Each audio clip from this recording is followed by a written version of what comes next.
একসময় এক ধনী ও ক্ষমতাবান লোক ছিল। সে ঘোষণা করলো যে মেয়ে তার বানানো এই বিশেষ আংটিটি পরতে পারবে সেই হবে তার প্রথম স্ত্রী। এই আংটিটি ছিল না সাধারণ, এটা বানানো হয়েছিল সে যাকে সত্যি ভালোবেসেছিল তার আঙুলের মাপে। লোকটার বাড়ি ছিল সদমা, সে চাইতো নিজেই প্রথম স্ত্রীর জায়গা নিতে, কিন্তু সমস্যা একটাই, আংটি তার আঙুলে ঢুকছিল না। পাগল হয়ে গিয়ে সে ছুরি দিয়ে নিজের আঙুলের বাড়তি মাংস কেটে ফেলে, কারণ কয়েকদিন আগেই এক মার্কস পার্টিতে সে এক মেয়ের প্রেমে পড়েছিল। সেই মেয়ের জন্যই সে বানিয়েছিল 19 ক্যারেটের আংটি।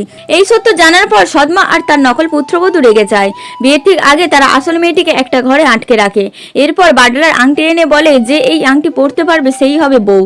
নকল পুত্রবধূ চুপি চুপি আংটি বদলে নেয় এবং বিয়ে করে ফেলে। কিন্তু বিয়ের রাতেই লোকটি বুঝে যায় এই আংটিটি ঠিক নয়। একের পর এক মৃত্যু, এরপর একের পর এক 3জন নারী জোর করে আংটি পরে বিয়ে করে। কেউ নিজের শরীর কাটে, কেউ দাঁত দিয়ে মাংস কেটে নেয়, কেউ ভয়ঙ্কর কষ্ট সহ্য করে, কিন্তু ফল একটাই, যে আংটি পরে সেই মারা যায়। কেউ ছাদ থেকে পড়ে, কেউ পানিতে ডোবে, কেউ নির্মমভাবে খুন হয়। শেষে বাধ্য হয়ে এক সাধারণ মেয়েকে আনা হয়। অবিশ্বাস্যভাবে শুধু সেই সহজে আংটিটি পরতে পারে। সবাই ভাবে এবার সব ঠিক হবে, কিন্তু হঠাৎ লোকটি নিজেই মেয়েটিকে ছুরি মেরে হত্যা করে। পরের মধ্যেই মেয়েটি আবার জীবিত হয়ে ওঠে। আবার সেই দিন, আবার সেই আংটি। এবার জানা যায় আগেরবার যাদের বিয়ে হয়েছিল তাদের 4জনই আবার ফিরে এসেছে।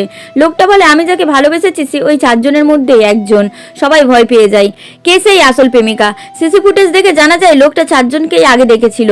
শেষে সেই সাধারণ মেয়েটা একা তার কাছে যায়, সেখানেই সত্য বের হয়, এই মেয়েটাই ছিল তার গোপন প্রেমিকা। অফিসে অপমান হলে লোকটাই তাকে রক্ষা করত। ছোট ছোট রত্ন, নীরব ভালোবাসা সবই ছিল তার জন্য। মার্কস পার্টির রাতেই এই প্রেম শুরু হয়েছিল, কিন্তু সে জানতো আংটি পরা মানেই মৃত্যু।